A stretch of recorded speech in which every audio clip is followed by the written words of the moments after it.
di dalam kehidupan ini ada masanya, itu masa gelap dan masa terang, masa susah dan masa mudah. Dan kemenangan Islam, perjuangan Islam itu adalah ketika bisa melapangkan seseorang, membebaskan seseorang dari perbudakan pada makhluk menuju kalimat tauhid la ilaha illallah. Itulah kemenangan sejati sesungguhnya atas kita. Tapi banyak diantara kita yang tidak paham. Semua perjuangan itu kadang-kadang melalui etape dan masa-masanya dan di fase-fasenya. Assalamualaikum warahmatullahi wabarakatuh. Alhamdulillah, innal hamdalillah nahmaduhu wa nasta'inuhu wa nastaghfiruhu wa na'udzu billahi min shururi anfusina wa min sayyiati a'malina. May yahdihillahu fala mudhillalah wa may yudlilhu fala hadiyalah. Asyhadu an la ilaha illallah wa asyhadu anna Muhammadan abduhu wa rasuluh. Allahumma shalli wa sallim ala Muhammad wa ala alihi wa ashabihi ajma'in. Wa qala Allah ta'ala fi kitabihil karim, a'udzu billahi minasy syaithanir rajim.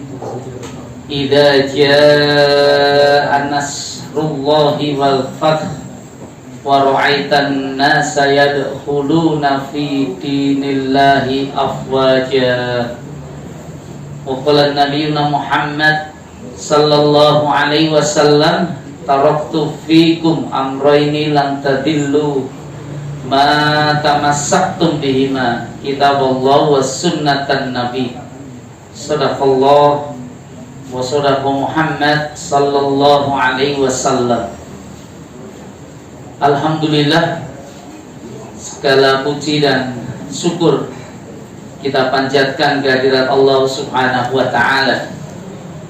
Alhamdulillah itu kalimat hamdalah yang punya dua pesan yang sangat kuat. Yang pertama adalah segala puji, jadi bentuk pujian kepada Allah Subhanahu wa ta'ala, dan kita dituntun ketika memujinya dalam satu kalam yang simpel dan sederhana. Kalam itu adalah alhamdulillah. Jadi segala puji bagi Allah.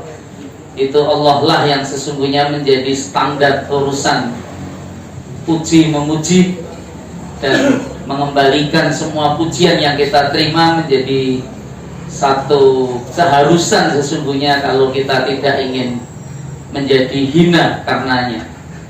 Karena pujian itu kalau ukurannya bukan karena Allah, ya itulah ukuran kita. Kalau Anda orang kaya, Anda puji-puji, ya sebatas kekayaan itu yang terfikir di pikiran dan benak kita. Kalau kekuasaan yang kita puji-puji, maka ya itulah sesungguhnya target-target hidup dan diri kita. Ketampanan fisik, duniawi dan seterusnya, ya sekedar itu. Tapi pujilah karenanya, karena sesungguhnya Allah Ta'ala sudah menundukkan atas diri kita tentang siapa yang paling berhak mendapat pujiannya. Inna akramakum indallahi atqakum. Kalau ukurannya karena ketakwaan, ukurannya karena ibadahnya, karena sholatnya, karena tahajudnya, karena sedekahnya, karena amal kesalehannya, maka sesungguhnya kita berharap mudah-mudahan Allah juga memudahkan kita mendapatkan kemuliaan yang sama sebagaimana pujian itu kita sampaikan atas dasar ukurannya. Orang berbuat beramal juga hati-hati kalau menerima pujian itu. Kalau tidak segera dikembalikan kepada Allah, kita nanti jadi mudah takabur, jadi mudah sombong, besar kepala. Bahkan kalau urusan amal, bahkan bisa menjadikan amal kita ini hancur, sia-sia, karena bisa muncul rasa riak yang bisa menghanguskan kebaikan yang kita kumpulkan, yang kita kerjakan dalam kehidupan ini. Bapak ibu yang dimuliakan Allah, alhamdulillah juga ekspresi rasa syukur selain pujian. Orang bersyukur kepada Allah kalimat yang keluar dari lisannya juga alhamdulillah. Dan sedikit orang yang sesungguhnya bisa bersyukur itu menurut Allah Subhanahu wa ta'ala. Maka jadilah yang sedikit yang istimewa itu, karena kebersyukuran itu punya dampak kebaikan dan kemuliaan yang sangat besar atas mereka yang bisa mendapatkannya atau mengekspresikannya. Syukur itu menikmati apa yang ada, menikmati apa yang ada. Atas yang tak ada ya sudah, ya dilihat yang bawah saja, jangan lihat yang atas. Kalau lihat yang atas semakin berat, susah hidup kita. Makanya kalau liburan-liburan gini jangan nonton status teman-teman. Kalau lihat temannya yang piknik jenengan sing mumet, temannya yang makan-makan enak jenengan sing mual gitu, kadang-kadang gitu. Temannya yang dapat warisan, yang bangun rumah baru, jenengan sing masuk angin. Jangan sampai terjadi itu. Makanya nggak sederhana juga orang melihat yang bawah itu, karena kecenderungan kita ini melihat yang atas. Siang tadi saya ditanya sama panitia, temanya apa Ustadz? Ya, saya mencatat dan menuliskan ada 4 kosakata itu. Merindukan fajar kemenangan Islam. Jadi sebuah kalam yang mudah-mudahan ada ilustrasi kita bersama tentang rindu. Rindu itu kangen, berarti yang kita kangeni apa ini? Fajar. Fajar itu harapan baru kira-kira, setelah sebelumnya gelap, setelah sebelumnya malam. Saya tidak tahu, saya tidak paham, tetapi inilah sebuah kehormatan atas kita bersama saat ketika kita ingin melihat masa depan. Jadi kalau bicara tentang bulan Masehi, hari ini tanggal 1 Januari, ini tahun baru. Banyak orang yang menyalakan kembang api, katanya tadi malam jam 12, tapi nggak tahu bisa melihat fajar atau tidak. Bangunnya jadi kesiangan itu biasanya. Tapi inilah satu kebaikan yang nanti kita akan coba gali dan kaji tentang semangat-semangat terkait dengan urusan waktu. Jadi dalam kehidupan ini ada masanya itu, masa gelap dan masa terang, masa susah dan masa mudah. Dan kemenangan Islam, tadi imam kita di sholat maghrib membacakan surat An-Nasr, Al-Fat itu utuh. Itu adalah sebuah konsep kemenangan dalam semangat perjuangan Islam. Itu adalah ketika bisa melapangkan seseorang, membebaskan seseorang dari perbudakan pada makhluk menuju kalimat tauhid la ilaha illallah. Itulah kemenangan sejati sesungguhnya atas kita. Tapi banyak diantara kita yang tidak paham. Semua perjuangan itu kadang-kadang melalui etape dan masa-masanya dan di fase-fasenya. Maka kalau urusan dengan urutan waktu, biasanya kalau akhir tahun itu tutup buku, evaluasi. Kalau awal tahun biasanya merencanakan program-program kerja terkait dengan apa yang akan kita kerjakan dan apa yang sudah kita lakukan. Maka sebenarnya ukuran-ukuran tentang agama ini mari sama-sama kita kaji agar hidup kita ini ya tidak sia-sia saja. Wal asr, demi masa sesungguhnya manusia itu betul-betul dalam kerugian. Kecuali siapa Ustadz ya? Al-Quran menyampaikan dalam ayat yang paling masyhur, paling sering dibaca para sahabat. Di para sahabat Rasul itu mereka tidak berpisah atau mereka bertemu dan tak akan meninggalkan majelis kecuali ada kebaikan yang bisa disampaikan. Dan ternyata kalam kebaikan yang tersampaikan yang paling masyhur, yang paling sering dibaca itu surah Al-Asr ini. Jadi menasihatkan illal ladzina amanu wa amilus solihati wa tawassaw bil haq wa tawassaw bis sabr. Saya bersyukur Masjid Nur Mirah ya, walaupun tanggal merah tetap masuk. Nah, usahanya ya tiadakan. Biasanya pengajiannya libur. Tapi ya berkah, ini bagian dari upaya kita untuk bisa ada majelis-majelis di mana bisa dikokohkan dan dikuatkan keimanan kita, kebenaran atas amal dan langkah kita, dan khususnya juga memberikan nasihat atas kesabaran, karena inilah sebuah perjuangan yang tak pernah boleh berhenti dan selesai. Saudaraku ikhwan fillah rahimani rahimakumullah. Nah, ini merindukan fajar kemenangan Islam ini, saya ingin bicara lebih awal secara mendasar terlebih dahulu tentang apa sih sesungguhnya yang perlu kita perjuangkan sehingga kita nanti menjadi para pemenang dalam kehidupan ini. Maka ternyata kalau mau jujur, saya punya teori secara pribadi. Nanti setelah majelis ini selesai, Anda boleh tidak setuju juga, wong ini pendapat saya. Tapi saya berupaya dan berusaha menjelaskannya melalui hujah-hujah dalam kitab suci Al-Quran dan hadis-hadis dari baginda Nabi Muhammad Sallallahu Alaihi Wasallam. Jadi kembali, manusia itu ternyata punya tujuan yang bisa beragam. Nah, orang Jawa bilang wang sinawang itu yang ditonton jane posisinya, kedudukannya. Tapi orang itu ketika berada di atas baru bisa melihat yang di bawah. Tapi kalau yang ada di bawah itu agak sulit untuk melihat yang ada di atas. Dan hidup itu ya rangkaian dari tujuan yang dicanangkan, program yang diperjuangkan. Dan kalau boleh saya punya teori, kalau boleh punya teori. Dan kalau tidak boleh ya Anda yang bicara di depan saja. Jadi karena saya dikasih keleluasaan untuk bicara, saya ingin sampaikan bahwa sesungguhnya dalam kehidupan umat manusia di antara kita ini ternyata ada 4 anak tangga, ibarat sebuah proses perjalanan dari satu titik ke satu titik, di mana tujuan akhir hidup kita ini seperti melewati trap-trapan anak tangga. Anak tangga yang paling rendah itu tujuan paling rendah. Kemudian yang kedua lebih tinggi daripada yang pertama. Yang ketiga lebih tinggi dari yang kedua dan ketiga. Dan yang paling tinggi adalah yang keempat atau paling atas. Nah, apa saja Ustaz? Saya mau bicara karena banyak di antara kita yang kadang memperjuangkan sesuatu yang hakikatnya masih sangat rendah.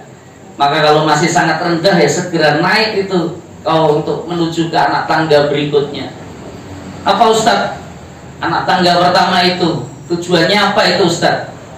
Saya bertanya kepada bapak ibu, jenengan jadi kaya itu sukses tidak kira-kira? Halo?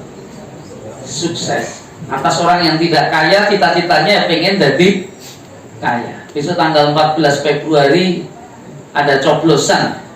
Ini bukan fasenya, ini kampanye.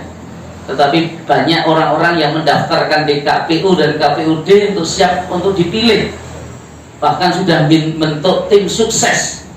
Kalau nanti tim sukses Anda atau siapapun di antara Anda yang nanti mendapatkan suara terbanyak atau suara banyak sehingga mendudukkan Anda di kursi legislatif, kan ada 5 kotak nanti, 3 kursi legislatif, 1 DPD, Dewan Perwakilan Daerah, itu Senat, dan yang terakhir adalah Capres dan Cawapres, itu 3 pasang. Kira-kira kalau bisa memperoleh kepercayaan dari masyarakat sehingga kemudian terpilih jadi anggota dewan, anggota DPD, atau bahkan presiden dan wakil presiden, sukses tidak kira-kira? Sukses. Itu sama sebenarnya dengan ketika saya tanya, kalau Anda kaya sukses tidak? Sukses juga. Pasti Anda akan dikasih aplaus dengan kesuksesan yang Anda dapat. Kalau Anda terpilih dengan suara besar dan Anda menduduki posisi, biasanya terus syukuran karena merasa sukses. Tapi saya beritahu itu fase anak tangga paling bawah dalam kehidupan. Dan seirama dengan yang dua itu adalah popularitas. Jadi kalau sekarang di kehidupan media sosial, bahkan ada satu prodi sekarang dibuka di beberapa universitas itu istilahnya bisnis digital. Ada kegiatan-kegiatan yang inti utamanya itu bagaimana orang bisa mengolah media sosial untuk bagaimana bisa menghasilkan banyak rupiah, banyak uang. Pernah dengar Mas Rafli Ahmad? Pernah dengar? Terkenal nggak dia? Itu medsosnya luar biasa main dia. Dia hanya punya 17 orang yang memainkan media sosial. Itu apa dari kegiatan kehidupan dia disorot oleh banyak orang dan kepengen tahu dan mendatangkan banyak uang. Iklannya luar biasa besarnya. Bahkan pajak yang harus dibayarkan itu lebih besar dari beberapa perusahaan stasiun televisi yang ada di negeri kita. Jadi popularitas itu menghasilkan kekayaan tidak? Nah, dan kalau dikelola dengan baik, popularitas juga bisa menghasilkan kekuasaan. Makanya orang yang nggak merasa populer kan butuh banyak MMT untuk pilih saya, wajahnya ini biar tahu dan seterusnya. Kalau sudah terkenal butuh MMT nggak kira-kira? Mungkin nggak begitu butuh, malah kalau dia datang semua anak minta tanda tangan sama dia, ingin foto, ingin bikin status dengan dia dan seterusnya. Jadi antara kekuasaan, kekayaan, popularitas itu sebenarnya adalah kesuksesan dalam anak tangga yang paling awal. Dan kalau ditanya, rata-rata orang berpikir ya pengennya sugih, kuoso, terkenal. Gitu mungkin. Masalahnya terkenal sing kaya ngopo, itu harus ikuti syariah yang baik, berpuasa yang bagaimana, dan kekayaan yang digunakan untuk apa. Ini kan urusan yang berbeda. Tetapi mendapatkannya, Anda menjadi bagian dari sebuah konsep mendapatkan kesuksesan dalam hidup. Kalau di dunia akademik itu ya ada jalurnya. Orang sukses itu kalau sudah menyelesaikan semua jenjang kependidikan. Ada profesor di sini, kalau sudah jadi guru besar, kira-kira sukses tidak? Sukses juga. Karena kalau sudah guru besar ya apalagi dalam dunia akademik ya dia sudah omongannya sudah jadi teori sebenarnya. Pikiran-pikirannya sangat ditunggu untuk bisa ngasih solusi. Tapi yang menarik, saya ingin bicara juga bahwa kesuksesan itu ternyata di anak tangga paling pertama ternyata. Anak tangga paling bawah. Kenapa Ustaz bisa mengatakan seperti itu? Ya karena ternyata anak tangga kedua ini tidak semua yang kemudian mendapatkan yang pertama itu bisa mendapatkan yang kedua. Dan kalau ditanya anak tangga yang pertama ini pasti menginginkan yang kedua. Yang kedua itu sangat diharapkan dan tidak semua orang bisa dapatkan. Dan yang menarik itu memang bisa juga tidak melalui anak tangga pertama langsung loncat anak tangga kedua. Apa kira-kira di antara target kedua di mana sebuah kesuksesan bisa diraih oleh seseorang di antara tujuan yang hendak ia kejar dalam kehidupannya dan semua mengendaki untuk bisa mendapatkan itu. Kira-kira apa itu anak tangga kedua? Apa kira-kira?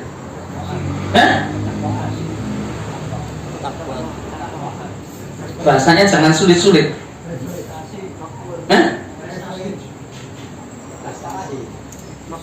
Bukan. Apa? Apa kira-kira? Apa yang paling Anda harap?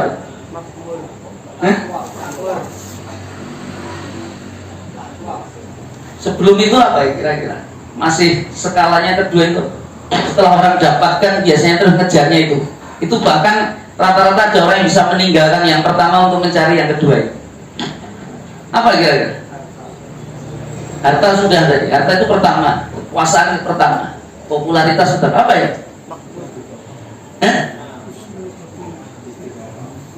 Jangan terlalu tinggi. Apa? Apa yang paling Anda cari dalam hidup ini? Kenyamanan, ketenangan, kebahagiaan. Ya nggak ya? Ya nggak ya? Orang yang punya uang pasti bahagia tidak? Belum tentu. Apalagi yang nggak punya uang, Pak. Tapi ya bisa orang bisa bahagia karenanya. Loh kenapa Ustaz? Ada apa teori tentang keamanan, kenyamanan, kebahagiaan itu?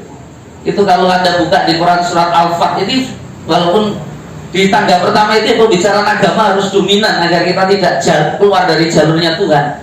Tapi untuk yang kedua ini urusannya dengan urusan hati, urusan dengan kalbu, urusan dengan kepuasan. Ini menarik. Kenyamanan, ketenangan, kebahagiaan. Walladzi anzala sakinata fi qulubil mu'minin liyazdadu imana ma'a imanihi. Al-Fat ayat 4 itu Allah ingin bercerita yang menurunkan as-sakinah, ketenangan itu siapa? Allah ternyata. Dan caranya dengan apa? Itu menambah iman yang sudah ada pada keimanan orang-orang yang mengimani. Jadi ada satu kata kunci sebenarnya. Kebahagiaan itu baru Anda bisa dapatkan, Anda bisa rengkuh ketika Anda ada rasa iman. Nah, itu bahagia. Loh, gimana posisi orang bahagia itu, Ustaz? Rasulullah dalam hadis riwayat Imam Muslim sudah menyampaikan dan menggambarkan posisi mereka dalam satu kalimat, ajabal li amril mukminin. Saya itu takjub betul dengan semua aspek sisi urusan orang-orang yang beriman. Inna amrohu kullahu khair. Itu semua urusan yang ada dan menimpa dirinya, itu yang muncul adalah kebaikan. Kenapa, Ustaz? Idza massatu sarra fasakara. Kalau dia mendapatkan kelapangan, dia kaya, dia berharta, dia berkuasa, dia berkelapangan, berkemudahan, apa yang dia wujudkan? Fasakara. Dia bersyukur. Makanya pertanyaan sejati kita, kenapa orang-orang kaya itu tidak bahagia kira-kira? Karena kurang syukur atas apa yang didapat. Kalau merasa masih belum nggak pernah cukup dia. Orang berkuasa juga gitu, masih belum dia nggak pernah cukup. Maka bersyukur. Syukur itu lihat apa yang ada saja, nikmati apa yang Allah Ta'ala hadirkan.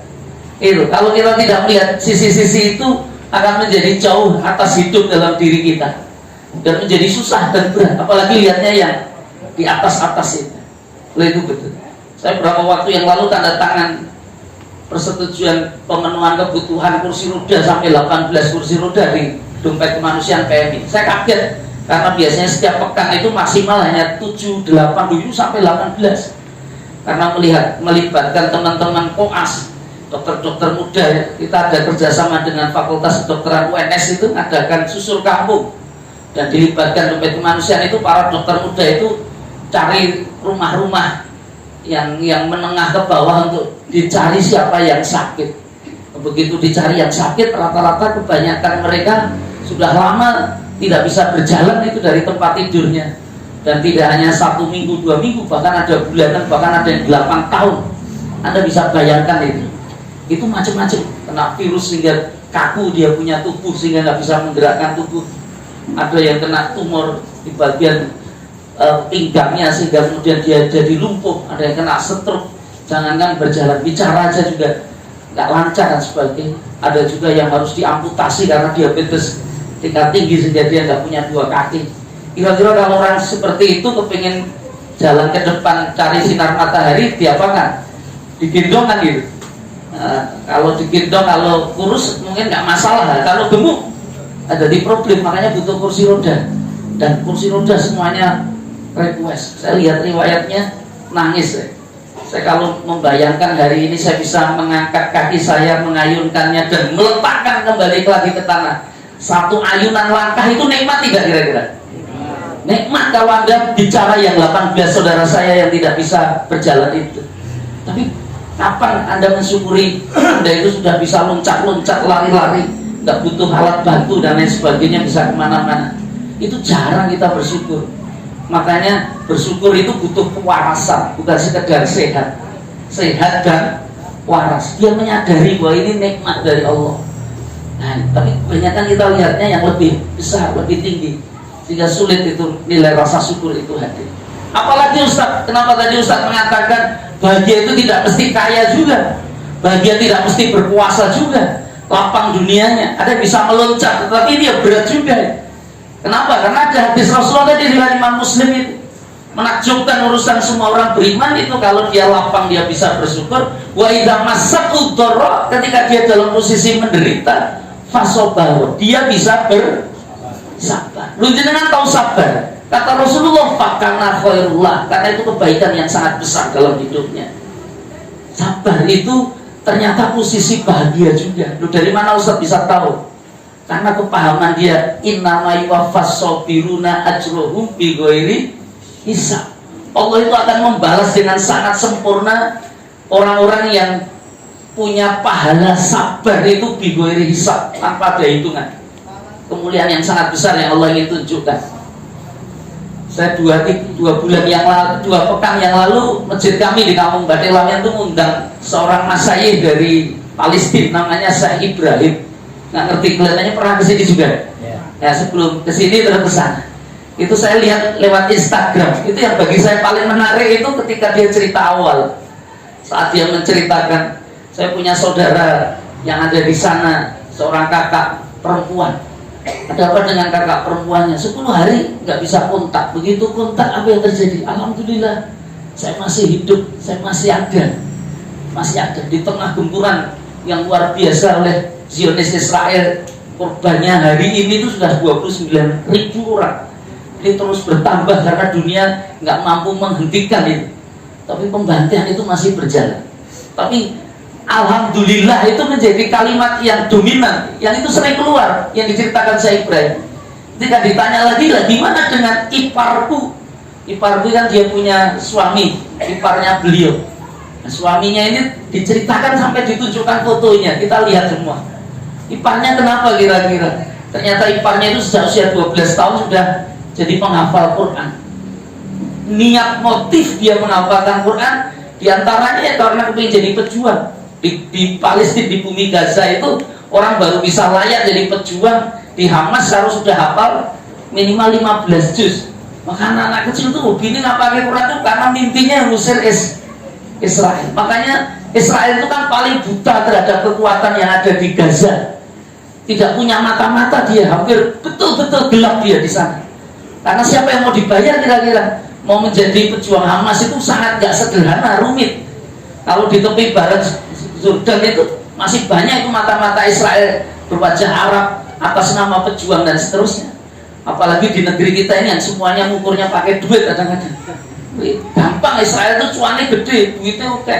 Dan di Gaza minimal kon apa sih 15 juz, kok ngangelan golek hafid ini bisa dibayar. Nek wis iso belum tentu nanti, karena salah satu syaratnya ya kudu kon salat 40 hari dalam 5 waktu, nggak boleh masbuk itu jadi jamaah. Kira-kira nek jenengan laksanake ngono jadi tobat napa mboten kira-kira? Kadang-kadang malah jadi baik. Itulah kemuliaan yang Allah bangun, sistem ketaatan yang diberikan. Jadi tanya gimana kakaknya? Alhamdulillah, kakak iparnya ternyata juga sudah mencapai cita-cita beliau yang tertinggi, mati saat itu kemuliaan. Dia ucapkan kata alhamdulillah ketika mengabarkan kakak laki-lakinya iparnya itu meninggal. Ditanya lagi gimana keponakan saya, punya 2 kemenakan dari anak dari kakak perempuannya itu. Apa yang dia jawab juga? Alhamdulillah, 2 ponakanmu yang kecil-kecil itu 9 tahun sama 4 atau 5 tahun itu juga mendampingi bapaknya di surganya Allah Subhanahu wa Ta'ala. Menghadapi kematian itu kalimat-kalimat yang dominan alhamdulillah. Itu wujud yang tidak sederhana. Ketika ditanya lah, kakak sendiri enggak, tapi bersama dengan saudara ikhwan muslim yang lain. Dan posisinya bagaimana? Makannya alhamdulillah sehari 2 hari bisa makan 1. Nah, jenengan sak durunge luwe wis maem terus kadang-kadang. Beliau 2 hari sekali bisa makan 1 kali itu ngendikan alhamdulillah. Loh, kesabaran macam mana yang dibikin oleh hamba-hamba Allah dalam tipologi seperti ini? Ini kan menarik untuk direnungkan. Maka Anda akan menemukan, saya ingin sampaikan syukur dan sabar itu kekuatan kebahagiaan itu pada iman sesungguhnya. Karena Allah akan tambahkan iman atas orang-orang yang ada di hatinya ada keimanan. Lu kenapa Ustaz bisa katakan keimanan? Lu ini faktual. Ketika Allah Ta'ala ingin sampaikan wala taqulu lima yuqtalu fi sabilillahi amwat bal ahya'u walakin la tash'urun. Al-Baqarah 154 coba Anda buka. Jangan kau bilang, jangan kau berkata orang yang mati dan dibunuh di jalan Allah itu amwat, mati, bal ahya'un, tetapi sesungguhnya mereka hidup walakin la tash'urun. Maka terbayang jenengan ketika ada jasad-jasad yang orang bicara mati, tetapi di mata orang beriman mereka hidup. Terbayang jenengan ketika ngendikaken mati aku, rekoso napa mboten jenengan ini? Aku mati ya wae dhewe. Rekoso napa mboten? Loh, saya tanya mati itu pasti atau tidak kira-kira? Kalau pasti yes atau no kira-kira? Yes. Oh, belum pernah berpikir tuh. Orang-orang sabar itu keimanannya melampaui batas-batas apa yang kita lihat dalam kehidupan dunia. Makanya kata Imam Al-Marwazi dalam tafsirnya, saya tidak cocok kalau orang beriman bicara tentang mati. Cocoknya itu bicara wafat kata dia. Lu kenapa pilihannya wafat bukan mati? Mati itu lepasnya roh kepada jasad. Itu akan menghasilkan bangkai. Pesan orang terhadap roh yang kemana orang nggak jelas, menakutkan. Tetapi kalau wafat itu simbol kesempurnaan. Wafat itu simbol kesempurnaan. Itu Syekh Al-Marogi mentamsilkan seperti telur yang pecah ketika anak ayam kemudian keluar. Orang wafat itu kematian yang hanya sekali dan habis itu tidak pernah mati lagi. Kalau Anda mati, ada kesempatan mati lagi nggak kira-kira? Nggak ada. Hidup Anda jadi sempurna itu. Kemudian Anda bisa dapatkan. Maka menyambut syahid itu kebahagiaan dan kesenangan. Apalagi dalam urusan musibah-musibah dunia. Baca nanti di Quran surat Al-Baqarah 155, 156, 157. Wala naqluwannakum bisyai'in minal khawf wal ju'i wa naqsin minal amwali wal anfusi was-sam'a. Apa Ustaz maknanya? Dan tentu kalian itu pasti akan diuji oleh Allah dengan rasa takut. Naqsin minal khawf wal ju', rasa lapar. Naqsin minal amwal, hilangnya harta, wal anfus, hilangnya jiwa. Was-samarat, semua bisa hilang, itu buah-buah yang Anda sudah tanam, Anda usahakan untuk panen, itu bisa lenyap. Itu ayat Allah. Makanya yang sangat menarik, ada kakek-kakek di Gaza sempat viral juga. Yang nyoting itu menanyakan, "Kek, kenapa nggak ngungsi? Duh, saya berada di depan rumahku. Bukankah rumah kakek sudah hancur seperti itu? Dibom sama Israel, rata dengan tanah." Terus apalagi kata yang mewawancarai, di sini kan nggak ada gantung, nggak ada listrik, nggak ada air, nggak ada air.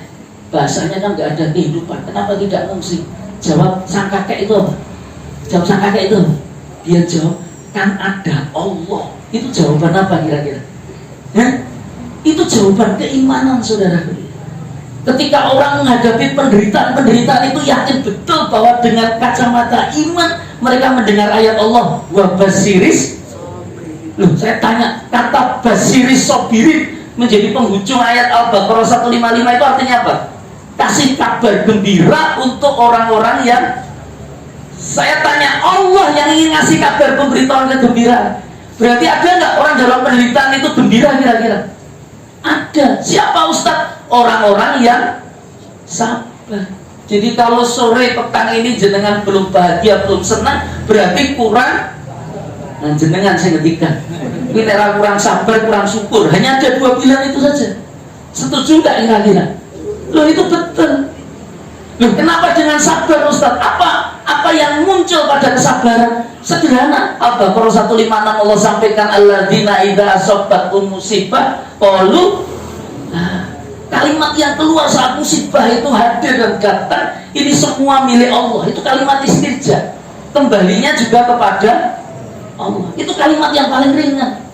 Saya 9 tahun program BPM itu ngopeni wong edan terlantar. Nek ora percaya ini omorono.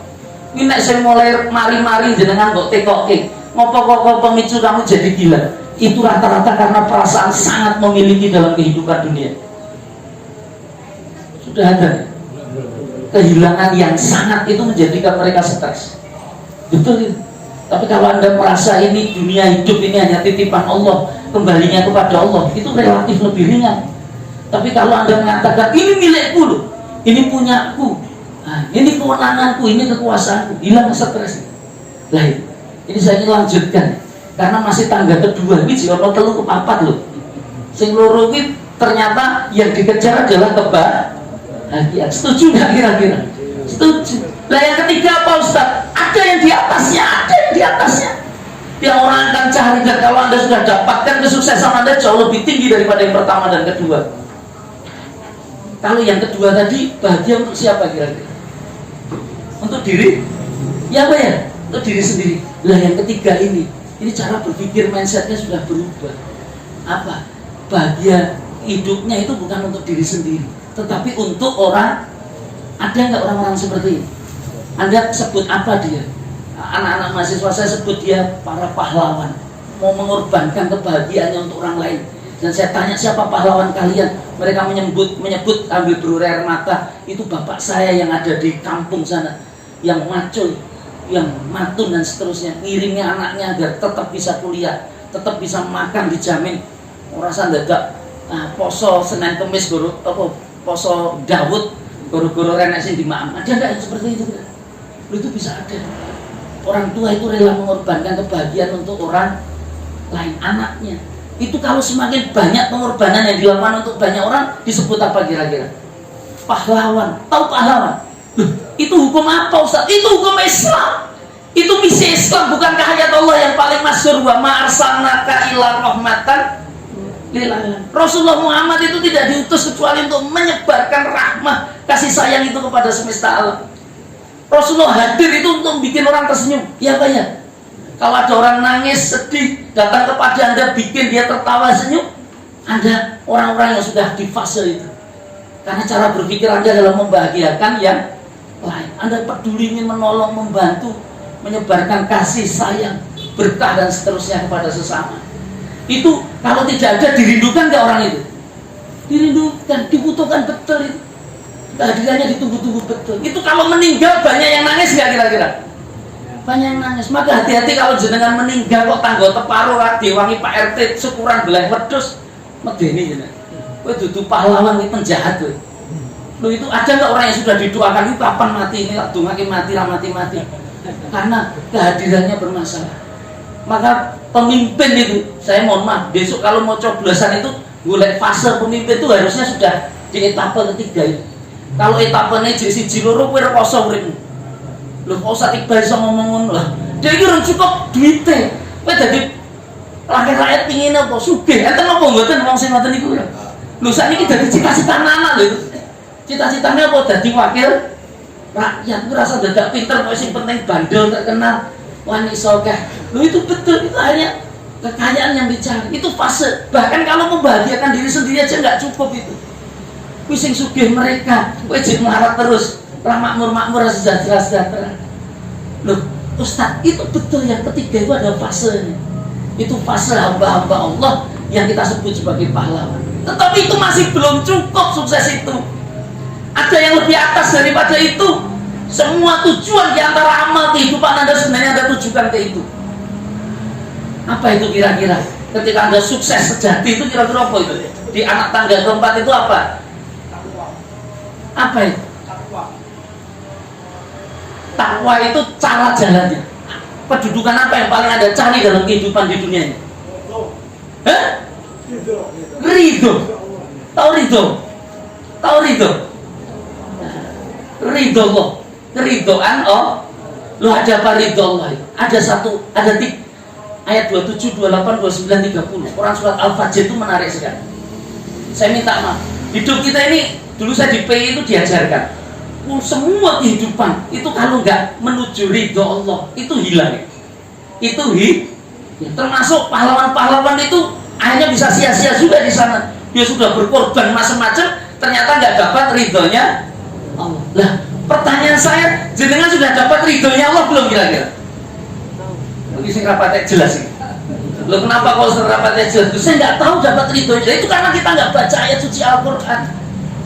Anda nggak baca petunjuk Allah. Loh, maksud Ustaz gimana? Ayat itu jelas sebenarnya. Quran surat Al-Fajr ayat 27 sampai 30. Ya ayat Tuhan nafsul mutmainnah irji'i ila rabbiki radiyatan mardiyah. Yang dipanggil siapa? Nafsul mutmainnah. Orang yang jiwanya sudah sangat tenang gitu. Itu periode pahlawan sebenarnya. Irji'i baliyo ila rabbiki dengan apa? Radiyatan. Nah, itu mang skip, mang tutup itu. Kata kunci radiyatan mardiyah. Kenapa Ustaz? Fakuli fi ibadi wa kuli. Orang ini paling tinggi karena dia dianggap hambaku, kata Allah, hamba, masukkan bagian dari hambaku. Wa kuli dan cetok surgane dereng. Lah jenengan pun cetok surgane apa dereng? Dereng. Lah tergantung oleh ridho Gusti Allah napa mboten. Nggih napa nggih? Lah pertanyaan saya, jenengan sudah dapat ridhonya Allah belum? Loh, dari mana Ustaz tahu saya dapat ridhonya Allah tidak? Itu kata radiyatan mardiyah itu solusi. Coba dibuka di kitab-kitab tafsir. Apa pesan makna dari kata radiyatan mardiyah itu? Itu satu kesatuan yang bisa dipisahkan. Kowe iki nek kepengin dapat ridhonya Gusti Allah, kuwi syaratnya ya radin. Radin itu apa? Ridho juga dengan Allah. Nek melaksanakan amal dengan ikhlas dapat ridhonya Allah tidak? Lah sing tahu ikhlas apa? Ya jenengan. Tergantung keridhaan Anda dalam kehidupan. Hidup Anda sudah penuh keridhaan belum? Kalau belum masih bermasalah loh ini. Anda harus naik itu ke level itu. Karena kalau sudah dapat level yang itu, Anda akan bisa bicara.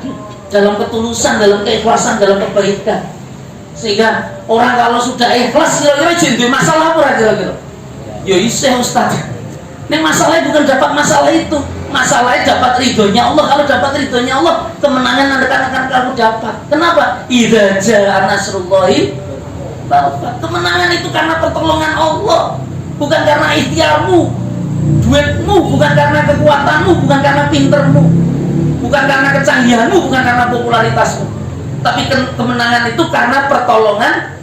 Loh, dari mana Ustaz bisa bicara gitu? Loh, fakta membuktikan sejarah peradaban Islam. Perang Badar pernah dengar riwayatnya. Itu pasukan kaum muslim kekuatannya kayak apa kira-kira? Oh, nggak sebanding dengan kaum kafir Quraisy. Tetapi siapa yang menang? Kaum muslim, Nabi Rasulullah. Kenapa Ustaz? Karena ditolong sama Allah. Perang Khandaq bahkan ada ceritanya di surah judulnya Al-Ahzab. Kenapa disebut Al-Ahzab? Karena orang kafir Quraisy itu mampu memobilisasi orang-orang kafir itu di sekitar Madinah itu untuk menyerbu Muhammad. 15.000 pasukan disiapkan. Kaum muslim hanya berjumlah 3.000. Salman Al-Farisi ngasih usulan, kalau kami orang Persia biasanya menghadap pasukan yang super kuat seperti itu, kami bikin Khandaq. Bikin apa? Parit. Untuk apa Khandaq parit? Agar pasukan mereka itu ya lambat jalannya. Karena kekuatan itu ya tidak sulit untuk dibendung kecuali dengan alam, dan dia bikin itu parit. Apa yang terjadi? Ternyata menjadikan mereka menunda penyerangan, mereka kemah, dan apa yang kemudian terjadi? Pasukan Allah turunkan, bikin itu porak-poranda dan seterusnya. Bentuknya apa Ustaz? Angin. Anda bisa bayangkan tidak? Siapa yang menang itu? Siapa yang memenangkan itu? Allah. Lah, jangan tahu syarat kemenangan Islam itu di mana? Kenapa? Perang Uhud itu sempat terpukul itu kaum muslim, dan peringatan besar di beberapa ayat Al-Quran. Kenapa? Itu karena ketidaktaatan kepada Rasulullah, ketidakkompakan. Makanya persatuan itu menjadi syarat paling utama kalau Anda ingin mendapat kemenangan Islam. Ukhuwah itu dikuatkan. Saya mohon maaf, saya itu bukan orang yang bukan anti politik, tapi sangat tidak suka dengan model kampanye urusan dunia. Kenapa? Karena tidak menjadikan ukhuwah, tapi malah nyelek-nyelek jatuhkan yang lain. Gak boleh itu dalam Islam. Kita ini ngomong adab, akhlak, etika itu nomor 1.